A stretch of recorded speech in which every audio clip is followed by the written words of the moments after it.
I'm very delighted to present our work in InteractAnything. So the main goal of this work is to generate some human object interactions that's uncommon in existing datasets.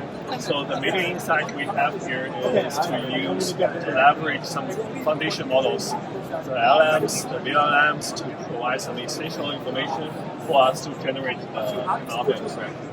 So more specifically, we use the LLMs to tell us what the interaction might happen, in what way.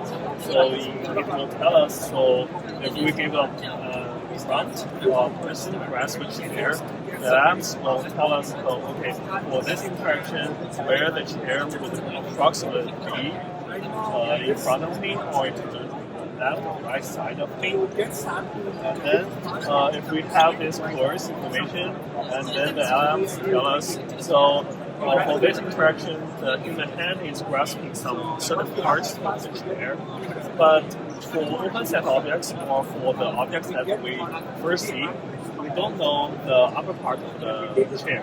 We don't know where it is. So that's why we come up with this open set Affordance parsing that actually use the diffusion models or the inpainting models to tell us, okay, where that part is. So once we have that part, and then we have the object, and we want to know, okay, what the human pose will be like for this interaction. So then we use the multi-view rendered image of the objects and the augmented prompts, which is derived from the LLM response from here. And so the prompts will tell us how the interaction will be, and then we have the multi-view images, and then we use the SKS to actually generate the images of the human interacting with the objects. And in that way, we use the off-the-shelf post-estimation methods to actually get the human pose. So now, if the app is telling us is the human hand is grasping certain parts of the objects, we don't want just to snap that object onto the human hand. We actually want the hand to actually grasp that object.